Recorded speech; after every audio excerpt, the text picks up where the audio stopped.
All right, so we got some last minute questions about all these 7, 9, 14, 15, 16 in the chapter review. Let's do 7 first. Coordinates of 2 points in a line are given. Are the lines parallel, perpendicular, or neither? So the way that we're going to do this, we need to find the slope of these 2 points and the slope of these 2 points and compare them. So to find the slope, do y2 minus y1, x2 minus x1, sub in the value, so 7 minus 3 over negative 1 minus 3, again double negative, so I'm going to get 4 over 2, 2. Now I'm going to compare it to the slope of the second one, this point over here, km. So I'm going to do the same formula, so negative 1 minus 2 over 5 minus 1, so I get negative 3 over 6, negative 1 over 2. So when I look at these two slopes, they are perpendicular to each other. Okay, I'm not going to do the second one because it works the exact same way. You just sub in the numbers. y2, y1, x2, x1. Just sub those numbers in and do it. Be careful with double negatives. Second question, 9. This triangle has these vertices. Is it a right angle triangle? So the way I'm going to tell is I need to find the slope of the 3 lines and then figure out if this slope and this slope are perpendicular. It's going to be hard to tell which one, so you should do all 3 and then just compare them all.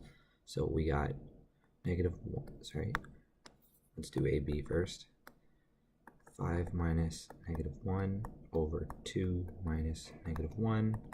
That's 6 over 3, 2. Okay, then we're going to do BC, and then we're going to do CA. So BC is 3 minus 5 over 6 minus 2. So we got 2 over 4, so it's 1 over 2 is the slope. Okay, and then for CA, I'm going to do 3 minus negative 1 over 6 minus negative 1. That gives me 4 over 7. Just doesn't reduce. So when I look at all these slopes, hold on, I think I made a mistake.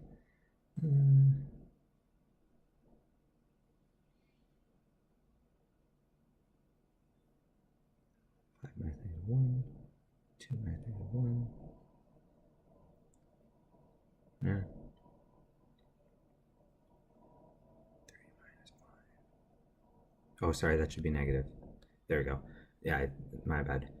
So when I look at all of these, I have 2 that are perpendicular, which means that would form a right angle, which means yes, this is a right angle triangle. Okay, again, we just found the slope of each pair. We just realized that there's 3 lines, so we used AB, BC, and CA to figure it out. Next question. Mason has $40 in the bank, in his bank account when he started to save $15 each week. So that means he had $40 to start, and then he adds 15 every week. So remember, when it says each week, that means that's going to be the slope. So that's going to be my 15x. My initial value, my starting, is at 40. So I'm going to do plus 40 for my y-intercept. So it would be like 40 equals plus b. That's my equation. When I sub in the numbers, it's 15 and 40 is my slope and my y-intercept.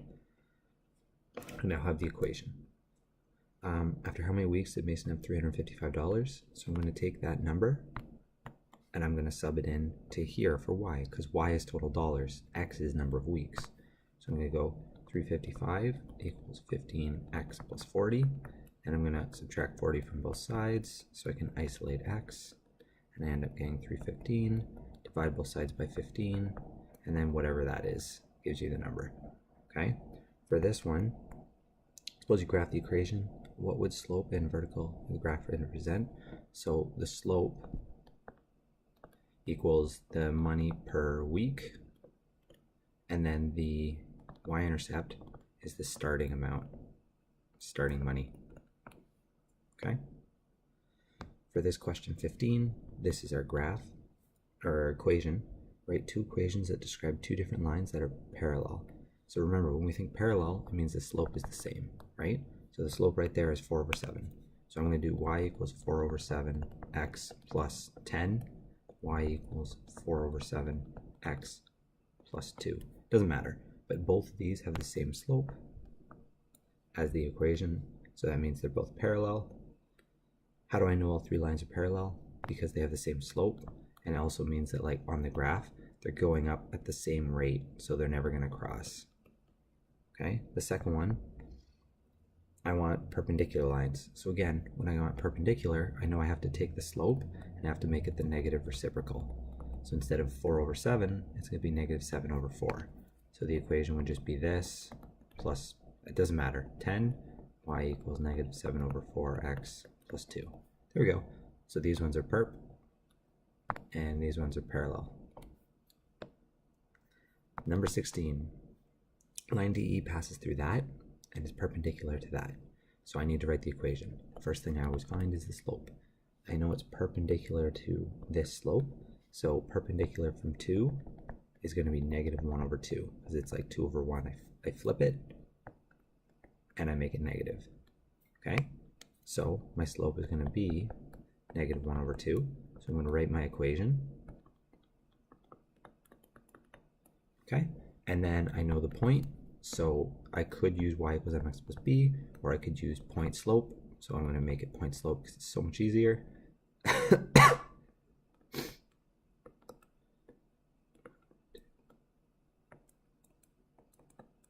Okay, so if I make it point slope, I put my slope right there, negative 1 over 2. Then I took the values of the point, negative 2, 3. Negative 2 became positive 2 for x. Positive 3 became negative 3 for y in my equation.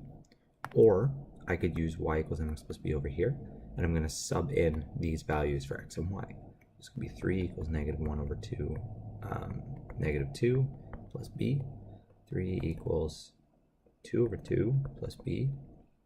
That's the same as 1. So I get 3 minus 1 equals b. B equals 2. So my equation would be y equals negative 1 over 2x plus 2. Cool. Either of these answers is correct and gives you the answer. That's it.